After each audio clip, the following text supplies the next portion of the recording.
আসসালামু আলাইকুম গাইজ, সবাই কেমন আছেন? আশা করি ভালো আছেন। আলহামদুলিল্লাহ, আমিও ভালো আছি আল্লাহর রহমতে। তো আপনাদের মাঝে আজকে একটা বাজাজ বক্সা চ্যাম্পিয়ন গাড়ি, ফুল গাড়ির ভিডিও নিয়ে চলে আসলাম আপনাদের মাঝে। তো এটা হচ্ছে বাজাজ চ্যাম্পিয়ন 4 ছিল, এখন এটা নিউ মডেল করে বাজাজ এটি বক্সর করা হয়েছে।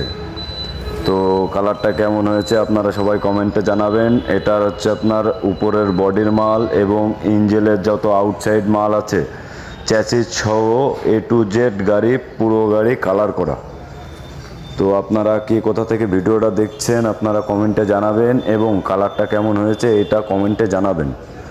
তো আপনাদের মাঝে আমি এই গাড়ির ফুল কমপ্লিট হওয়ার পরে আপনাদের এই ভিডিওটা দিব ইনশাল্লাহ। আর এর পরবর্তীতে আপনাদের মাঝে নিয়ে চলে আসবো ইয়ামাহা RX 100, যেটা আমার খুবই শখের গাড়ি। হ্যাঁ, তো আপনাদেরও নিশ্চয়ই ভালো লাগবে ইনশাল্লাহ। তো আপনারা ভিডিওটা ফুল দেখবেন আর কমেন্টে জানাবেন কেমন হয়েছে। আর আমাদের ঠিকানা খালিশপুর তেল পাম্পের পশ্চিম সাইডে, মহেশপুর, ঝিনাইদহ। খালিশপুর তেল পাম্পের এখানে এসে আপনারা যদি কেউ জিজ্ঞেস করেন নিউ যশোর কালার হাউস বা রানাভাইয়ের দোকান কোনটা, অবশ্যই আপনাদেরকে দেখাই দেওয়া হবে। হ্যাঁ, আপনাদের যদি কোনো গাড়ির ডিস্টার্ব থেকে থাকে তাহলে অবশ্যই আমার উপরে নাম্বার দেওয়া থাকবে, এই নাম্বারে যোগাযোগ করতে